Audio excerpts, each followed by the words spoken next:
અમે કોઈ મેજિક નથી કરતા કે હું તમને 15 દિવસ કે 30 દિવસમાં ડાયાબિટીસ રિવર્સ કરી આપું, પણ જ્યારે તમે આવો ત્યારે અમે તમારું મૂલ્યાંકન કરીએ છીએ, તમારી હિસ્ટ્રી જોઈને, તમારો રિપોર્ટ જોઈને, એ બધું જોઈને જે સજેશન આપો એ પ્રમાણે ચાલે તો કોઈ આડઅસર ના થાય નથી હોતી. હા, પણ જે પોતે ચાલે તો આડઅસર થઈ શકે. હા, એ ફાઇનલ. હું જે કહીશ, જો તમારી જે ઈચ્છા છે હું ત્યારે જ પૂરી કરી આપીશ જ્યારે તમે મને ફોલો કરશો. બસ રૂલ્સ એન્ડ રેગ્યુલેશન અને દવા, બસ આ છે.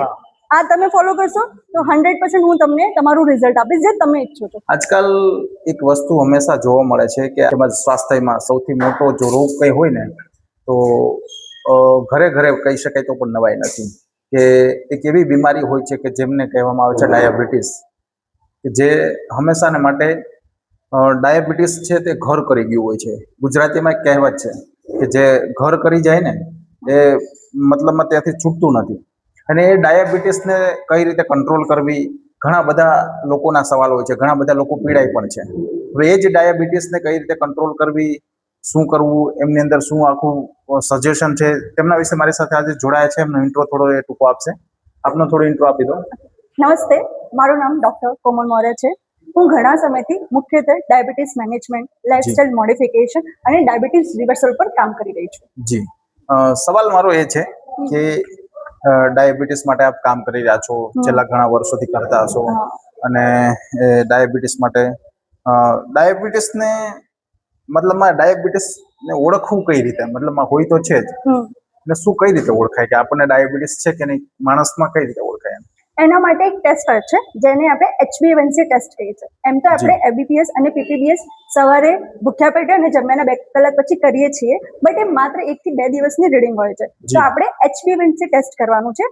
3 મહિનાનું એવરેજ રિપોર્ટ હોય છે. ઓકે, જ્યારે તમારું HbA1c ઓછું હોય ત્યારે તમે નોર્મલ છો, 5.7 થી 6.5 હોય ત્યારે તમે પ્રી ડાયાબિટીક છો, અને 6.5 કે 6.5 થી વધારે હોય તો તમે કન્ફર્મ ડાયાબિટીક. મતલબ શરૂઆત HbA1c તમે HbA1c ટેસ્ટ થી કરીએ. શરૂઆત ત્યાંથી થાય છે.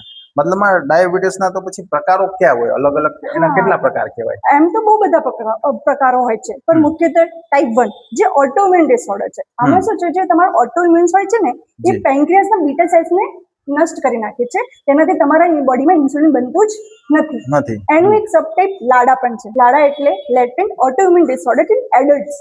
આ મુખ્યત્વે એડલ્ટ પેશન્ટમાં જોવાનું મળે છે. અને બીજું ટાઈપ હોય છે ટાઈપ 2, જે કે બહુ કોમન છે. આજકાલ ટાઈપ 2 બધાને થાય છે. ઓકે, એમાં શું હોય છે, એ મેટાબોલિક ડિસઓર્ડર છે. Metabolic disorder in a sense કે તમારી પેન્ક્રિયાસ તો ઇન્સ્યુલિન બનાવે છે, પણ જે તમારા શરીરના કોષો છે ને એને ઉપયોગ નથી કરી શકતા, જેને આપણે કહીએ છીએ ઇન્સ્યુલિન રેઝિસ્ટન્સ. ઓકે, અને ત્રીજો આવે છે ગેસ્ટેશનલ ડાયાબિટીસ. ગેસ્ટેશનલ ડાયાબિટીસ તમે સાંભળ્યું હશે, જે ગર્ભાવસ્થામાં ડાયાબિટીસ થાય છે ને, મહિલાઓમાં ખાસ કરીને ગર્ભાવસ્થામાં. હા, ગર્ભાવસ્થા થાય અને ત્યારે તમને ધારણ થાય એ ડાયાબિટીસ, એને ગેસ્ટેશનલ ડાયાબિટીસ કહે છે. એમ તો આપણે જોવા જઈએ તો જ્યારે પ્રસવ થઈ જાય, ડિલિવરી થઈ જાય, એના પછી શુગર નોર્મલ થઈ જાય છે, પરંતુ એમની અસર કેટલી પડે અંદાજે ગર્ભાવસ્થાની અસર થઈ શકે છે? પ્રસવ થયા પછી શુગર નોર્મલ થઈ જાય છે, પણ પછી શું થાય છે કે ભવિષ્યમાં ટાઈપ 2 ની જોખમ વધે છે. તો લોકો અત્યારે શું કહેતા હોય છે, બધા જે હોય છે કે ભાઈ ખાંડ ખાવાથી થાય કે પછી આ ગળ્યું ખાવાથી થાય, આનો જવાબદાર શું હોય છે હકીકતમાં ડાયાબિટીસનું? ના, આ સૌથી મોટું ગેરસમજ છે. આ સૌથી મોટું તમારું મિસકન્સેપ્શન છે. એવું નથી કે તમે ગળ્યું ખાશો તો ડાયાબિટીસ થશે. એ એક ફેક્ટર છે, એ એક માત્ર કારણ નથી. ખાંડ એક પરિબળ છે, પણ એક માત્ર કારણ નથી. એના બહુ બધા કારણો હોય, જેમ કે આનુવંશિકતા, વજન વધવું, ઇન્સ્યુલિન રેઝિસ્ટન્સ થવું, ચરબી વધવી, બીટા સેલની સક્રિયતા ન હોવી, આ બધા કારણો મળીને ડાયાબિટીસ કરે છે, કે મુખ્યત્વે એક કારણ નથી હોતું. એટલે એવું કોઈ ખાંડનું ચોક્કસ નથી હોતું? ના, ખાંડનું કોઈ ચોક્કસ નથી હોતું. લોકોની એક માન્યતા છે. જો થોડા દિવસ પહેલા એવું થયું હતું, મારી જોડે એક પેશન્ટ આવ્યા. પેશન્ટ મને કહે, ડોક્ટર, મારે ના ઘરમાં કોઈને ડાયાબિટીસ છે, ના તો મને સ્વીટ ગમે છે, તો મને કેવી રીતે ડાયાબિટીસ થઈ? તો પછી મેં એમની હિસ્ટ્રી લીધી, અને હિસ્ટ્રી લેવા પછી ખબર પડી કે એમનું મુખ્ય કારણ એમનું લાઈફસ્ટાઈલ છે, એમનું સ્ટ્રેસ છે. ને કોઈ વ્યક્તિમાં કોઈ ડાયાબિટીસ હોય કોઈ પરિવારમાં, તો શું એ ચોક્કસપણે એમને વારસાગત આવે એવું થાય? અત્યારે માન્યતા ગામડામાં ઘણા બધા હોય છે, નથી કહેતા કે એના બાપાને હતા અને દાદાને હતી તો આમને બી વારસામાં આવે. ના, એવું ના. તમને વારસાગતમાં ઇલાજ મળી શકે છે, જોખમ મળી શકે છે, પણ ડાયાબિટીસ બીમારી થવી એ શક્ય નથી. આપણે કહીએ ને કે પરિવારનો ઇતિહાસ લોડેડ ગન જેવી છે, પણ તમારી જીવનશૈલી ટ્રિગર જેવી છે. મતલબ એવું કોઈ ખાસ નહીં ને ના કે એવું આવે ખાસ છે નથી. હા આવે. જો તમારા પપ્પાને છે તો એવું શક્ય નથી કે તમારા એમના પુત્રને થશે. જો એમનો પુત્ર સારી રીતે દિનચર્યા ફોલો કરે, જીવનશૈલી ફોલો કરે, સારો ખોરાક ફોલો કરે તો એને બહુ સમયથી ડાયાબિટીસ થાય નહીં. મતલબ ફોલોઅપ અને ધ્યાન રાખવું જરૂરી હા ધ્યાન રાખવું જરૂરી એવું કઈ નથી કે આને હોય તો ના હોય કે પણ મૂળ પોતે ધ્યાન રાખે તો નથી થતું. હા નથી થઈ શકતું બહુ વર્ષો સુધી. આ સુગર રિપ્લેસમેન્ટ અને જે સ્વીટ્સના ડાયાબિટીસ ધરાવતા લોકો સુરક્ષિત છે, આવું શું થાય? જો આપણે ઘણા લોકો માને છે સારું હું ખાંડ નહીં જ લઈ શકતો પણ હું ગોળ લઈ લઉં, ગોળ હા મધુ લઈ લઉં એ બધું, પણ ના આ સૌથી સામાન્ય ગેરસમજ છે. એનાથી પણ શુગર સ્પાઇક થાય છે. હા થાય છે. અને બીજા લોકો કહેશે કે ડોક્ટર હું શુગર ફ્રી લઈ લઉં, એ બધું શુગર ફ્રી આજકાલ બજારમાં ઘણું બધું આવે છે. હા બહુ ટ્રેન્ડ છે. હા બહુ ટ્રેન્ડ. ડાયાબિટીસ ના પેશન્ટ 90% એ લે છે કે શુગર ફ્રી. એમને શું છે કે આ શુગર ફ્રી છે. ના, જો આ સૌથી સામાન્ય ગેરસમજ છે. શુગર ફ્રી છે હું માનું છું. તમે કહેશો ડોક્ટર આ નેચરલ શુગર છે તો શું થશે?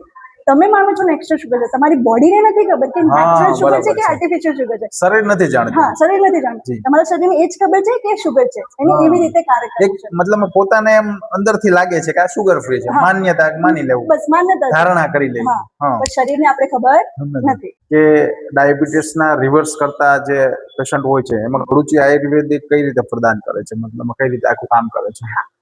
જો અમે કોઈ મેજિક નથી કરતા કે હું તમને 15 દિવસ કે 30 દિવસમાં ડાયાબિટીસ રિવર્સ કરી આપું. પણ જ્યારે તમે આવો ત્યારે અમે તમારું મૂલ્યાંકન કરીએ છીએ, તમારી હિસ્ટ્રી જોઈને, તમારું રિપોર્ટ જોઈને, એ બધું જોઈને.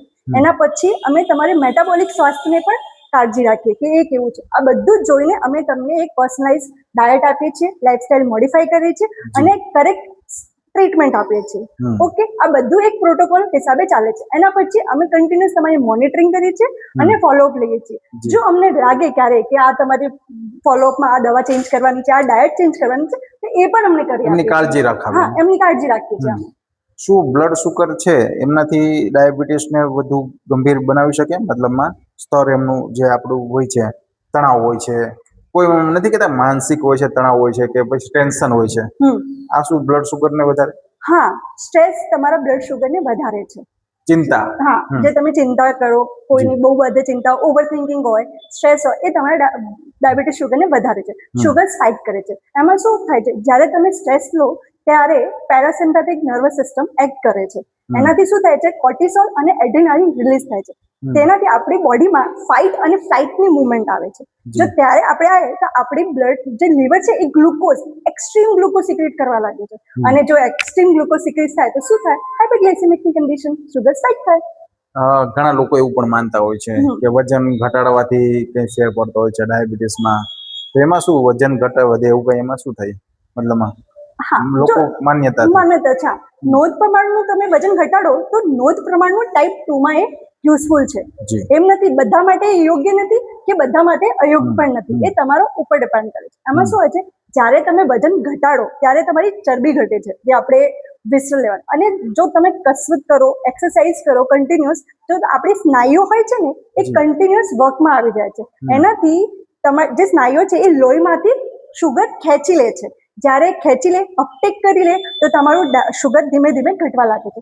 એટલા માટે જો તમે સતત કસરત કરો તો તમારું જે ઇન્સ્યુલિન રેઝિસ્ટન્સ છે એ ઘટે છે, ઇન્સ્યુલિન સેન્સિટિવિટી ઇન્ક્રીઝ થાય છે અને જે તમારું શુગર છે ધીમે ધીમે ઓછું થવા લાગે છે, કંટ્રોલમાં આવવા લાગે છે. ડાયાબિટીસ માટે ઇન્ટરમિટેન્ટ ફાસ્ટિંગ ફાયદાકારક છે કે લોકો તેને ટાળવું જોઈએ? શું કરે આમ મતલબ એમાં?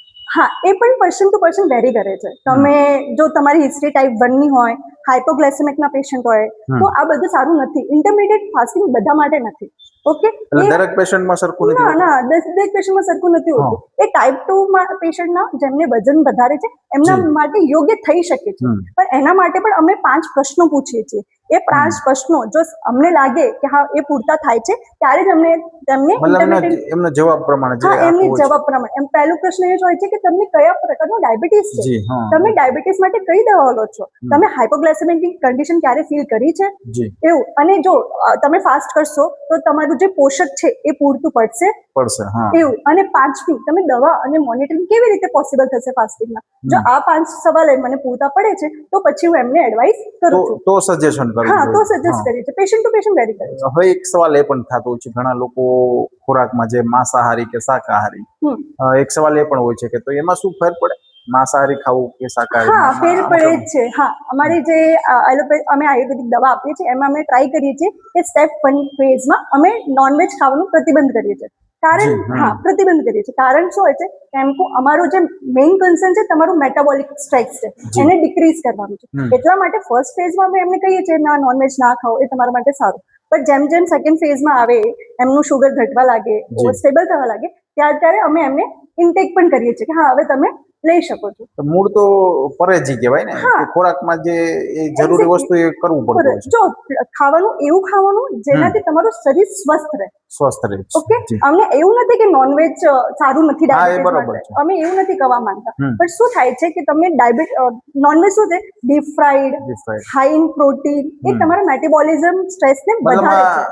દેશી ભાષામાં કહે તો ગરમ પડે. હા, એ કહી શકો છો. એ પણ કહી શકાય ગામડાની ભાષામાં. અને જે તમારી પાચન શક્તિ છે ને એને પણ ઓછું કરે છે. અને એ તમારી દવામાં પણ અસર પડે ને, કેમ કે એમાં તમે લો તો એ કઈ ફાયદાકારક નથી હોતું. એટલા માટે થોડા ટાઈમ માટે અમે બંધ રાખી છે. એના પછી જેમ જેમ શુગર સ્ટેબલ આવે છે અમે તમને આપીએ છીએ. સ્થિતિ સુધરે એ પ્રમાણે આપીએ છીએ.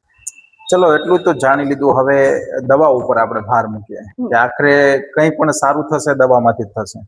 અને એક સવાલ એ પણ મારો છે કે તમારી જે ગળુચી આયુર્વેદિક દવાઓ ચાલુ કરે તો પછી એને એલોપેથિક કે પછી અન્ય કોઈ દવાઓ બંધ કરવી જોઈએ કે શું કરવું જોઈએ? હવે આમાં શું કરવાનું? જે એવું નથી કે તમે અહીંયા આવો અને અમે તમે દવા આપીએ એના સાથે સાથે તમારું ઇન્સ્યુલિન કે એલોપેથી દવા બંધ કરી શકીએ. ના, એ તમારી સ્થિતિ પ્રમાણે થાય છે. જેમ જેમ તમારી રિકવરી થશે, જેમ જેમ તમારું શુગર સ્ટેબલ થશે, એ પણ ડોક્ટર નિર્ધારિત કરશે. જેમ કે મારું પેશન્ટ છે તો હું ડિસાઇડ કરીશ કે એમનું શુગર હવે સ્ટેબલ આવે છે, બધું ડાયટ ફોલો કરે છે, એમની કન્ડિશન સારી થાય છે, તો હું ધીમે ધીમે એમની દવા ઘટાડીશ. ઓકે, એ પોતે નથી ઘટાડી શકતા. અને એવું પણ નથી કે તમે અહીંયા આવો છો, અમારી દવા લો છો તો તમારી દવા તરત જ બંધ કરવામાં આવશે. ના, અમે એવું જોખમ નથી લેતા. મતલબ એવું કઈ ખાસ નહીં કે તમે અમારી દવા લો તો બીજું બધું બંધ કરી દો. ના, એવું નથી હોતું. ડાયાબિટીસમાં કંટ્રોલ કરવામાં સમયગાળો કેટલો લાગી શકે અંદાજે તમારા અનુભવ પ્રમાણે અને તમારા પ્રમાણે? જો આ એક વ્યક્તિગત છે, આ વ્યક્તિગત વાત છે. આ પેશન્ટ ટુ પેશન્ટ વેરી કરે છે. ઓકે, બધાને અલગ અલગ છે. કોઈ પેશન્ટને અમારા કેટલા પેશન્ટને તો બહુ તરત જ રિઝલ્ટ મળી જાય, ઝડપથી મળી છે. કોઈ પેશન્ટને 3 મહિના, 9 મહિના, 12 મહિના કે એનાથી પણ વધારે ટાઈમ લાગે છે. એના કારણ શું? એમની હિસ્ટ્રી, કે કેટલા વર્ષની હિસ્ટ્રી છે, કેટલા કોમ્પ્લિકેશન છે, કેટલી દવાઓ એમની ચાલુ છે, કે કેટલી ડોઝની એમની ઇન્સ્યુલિન ચાલુ છે, એ બધા ઉપર ફેર પડે છે. એટલા માટે હવે એ તો છે, પણ ઘણા બધા સવાલ એવા હોય છે કે આજકાલ લોકો બધા દવા લેતા હોય છે ત્યારે પેલો ભરોસો ટ્રસ્ટ તો એ જ વસ્તુનો હોય છે. આપણે બજારમાં કોઈ માર્કેટમાં કઈ વસ્તુ લેવા ગયા, કોઈ કન્ડિશનર છે, તેલ છે, તો એમ કે આની અસર પડશે કે નહીં, એમ આની અસર કે લાંબા ગાળે સુરક્ષિત થઈ શકે, એમ આડઅસર ખરી? ના, એવું નહીં કહી શકું કે અમારી દવાની આડઅસર નથી. દવાની આડઅસર હોય કે એલોપેથિક હોય કે આયુર્વેદિક હોય, એટલા માટે જ કહીએ છીએ કે જ્યારે તમને ડોક્ટર પ્રિસ્ક્રાઇબ કરે છે, ડોક્ટર કહે છે, ડોક્ટર પ્રોપર હિસ્ટ્રી લે છે, એના પછી તમારી જે મેડિસિન છે ડોક્ટર ડિસાઇડ કરશે ક્યારે લેવી છે, ક્યારે ડોઝ, કેટલા ડોઝ લે છે, બધું ડોક્ટર ડિસાઇડ કરે છે. ત્યારે એ તમારા માટે અમૃત લે છે. પણ જ્યારે તમે પોતે જ લો છો, તમને ખબર નથી ક્યારે લેવાની છે, શા માટે લેવાની છે, તે એ પણ વિષ જેવી કામ કરી શકે છે, એ પણ આડઅસર બની શકે છે.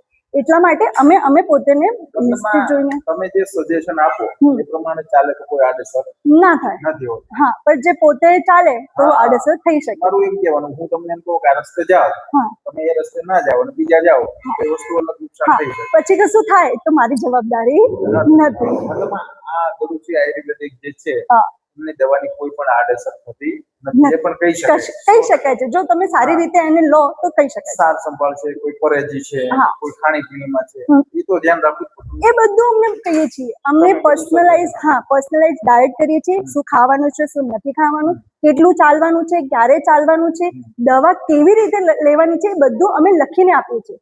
એ બસ તમને ફોલો કરવાનું. જો તમને કોઈ પણ ડાઉટ પણ હોય છે, તમે એની ટાઈમ અહીંયા કોલ કરીને પૂછી શકો છો. એની ટાઈમ તમારું અવેલેબલ છે. 9 to 6 વી આર અવેલેબલ. બરાબર. તો એ કોઈ અવગણના કરે શરૂઆતના લક્ષણો, એમાં શું નુકસાન?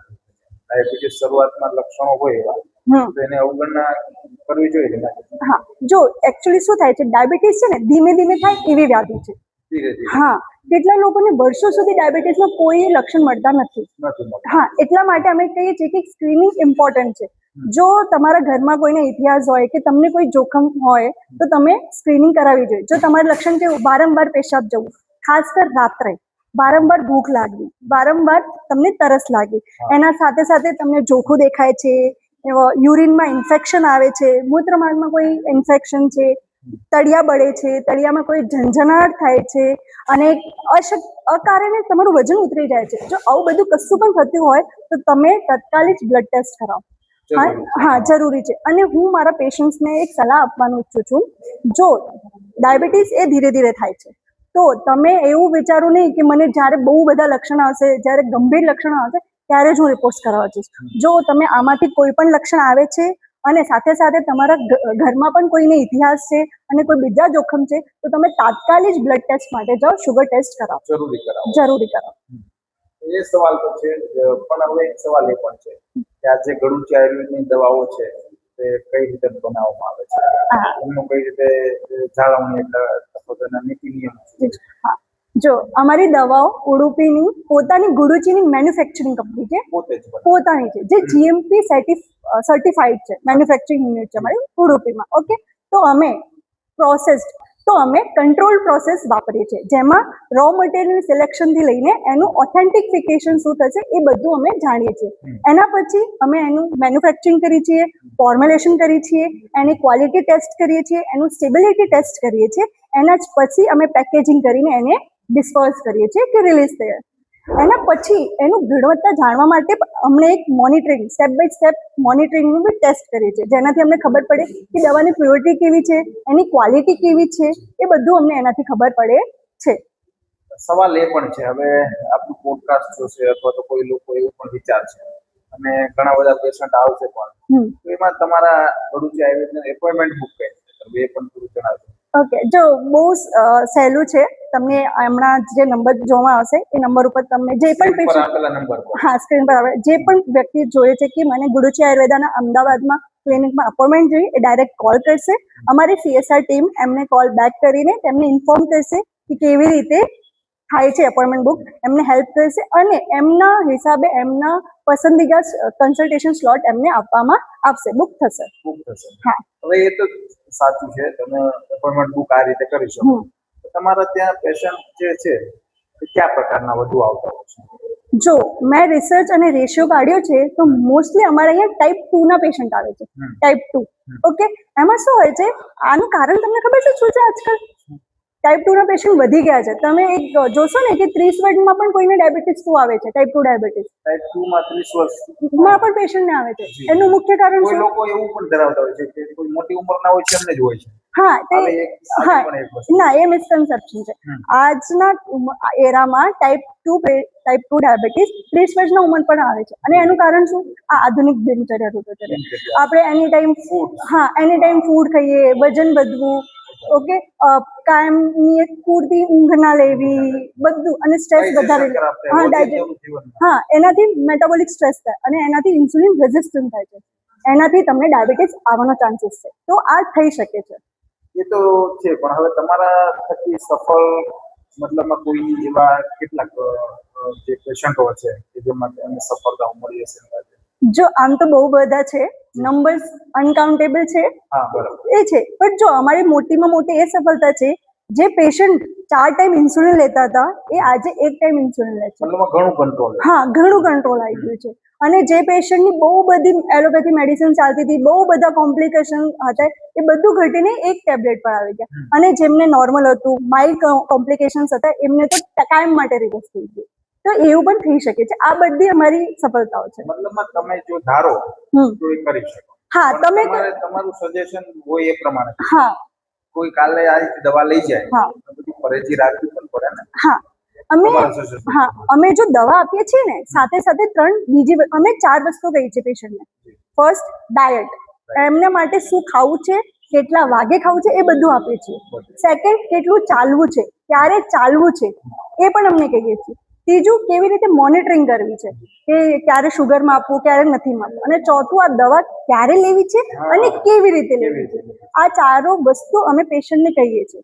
એના પછી પણ એમને કોલ કરીને પૂછતા રહીએ તમને સારું છે, હા. કોઈ પ્રોબ્લેમ તમે થાય એના છે, ફોલો પણ લો. હા ફોલો પણ લેતા રહીએ છીએ. જરૂર છે હા. કે કંઈક એમના કદાચ એવું થતું હોય છે ક્યારેક ખબર નથી પડતી હોય, હા વચ્ચે ક્યાંક માઇનસ પ્લસ જતું જાય. હા હમ. અને ક્યારે જો અમને લાગે છે કે ના આ દવાથી બીજી દવા ચેન્જ કરવી પડશે તો અમે પોતે પ્રિસ્ક્રાઇબ કરીએ છીએ અને અમે પોતે મોકલી આપીએ છીએ. પોતે જ મોકલી હા કરી આપીએ છીએ. તો એક વસ્તુ તો પાકું કે ગળુચી આયુર્વેદમાં જો તમે આવો, કોઈ પણ પેશન્ટને વિનંતી કરું છું કે જો આપ પીડાતા લોકો ઘણા બધા છે, બહુ બધા છે. ગળુચી આયુર્વેદમાં આવે તો લગભગ મારા ખ્યાલથી 99% હું એટલે આપું છું કે ફરજી રાખે તો 100% એમને રિવ્યુઝ હા થાય. જો હા એ ફાઇનલ. હું જે કહીશ, જો તમારી જે ઈચ્છા છે હું ત્યારે જ પૂરી કરી આપીશ જ્યારે તમે મને ફોલો કરશો. બસ રૂલ્સ એન્ડ રેગ્યુલેશન અને દવા બસ આ છે. આ તમે ફોલો કરશો તો 100% હું તમને તમારું રિઝલ્ટ આપીશ જે તમે ઈચ્છો છો, પણ તમે મને આપવાનું. 50% તમારું કામ, 50% મારું કામ. મતલબ બેનનું 100% ત્યારે જ થશે. હા તમે એનું તો ડાયાબિટીસ રિવર્સ થાય એ 100% ગેરંટી એટલા માટે આપી છે કે તમે ફરજી અને ગળુચી આયુર્વેદમાં જે આયુર્વેદિક દવા ઓરિજિનલ જે પ્રમાણે તમે લેશો તો એ બધું ફાયદાકારક છે. એવું તો નથી ને ક્યાંક કે લોકોની માન્યતા પ્રમાણે જે હોય છે ઘણા આયુર્વેદિક દવામાં પણ સંકોચાતા હોય છે, એમાં શું કેવું તમારું આયુર્વેદિક? હું તમને એક વાત કહું, મારી જોડે જે પેશન્ટ આવે છે ને એ 90% જ્યારે એલોપેથી થી પરેશાન થઈ ગયા હોય, એમાં અસર પડે ને. હા ઇન્સ્યુલિન થી પરેશાન થઈ ગયા હોય એ ત્યારે આવે છે. 90% મેં પેશન્ટ એવા જ હોય છે, ડોક્ટર હું પરેશાન થઈ ગયો છું આ બધી દવા લેવાથી, આ બધી ઇન્સ્યુલિન લેવાથી, તમે મને બંધ કરી આપો અને હું એમને રાહત આપું છું. હું એમને જે દવા આપું આ દવા કામ કરે છે.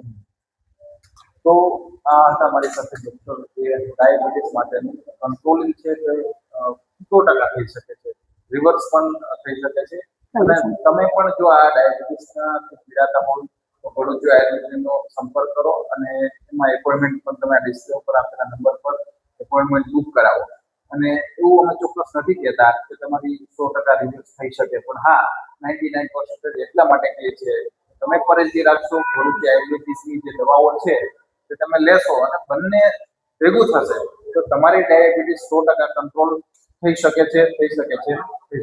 ફરી મળશું નવા અપડેટ સાથે.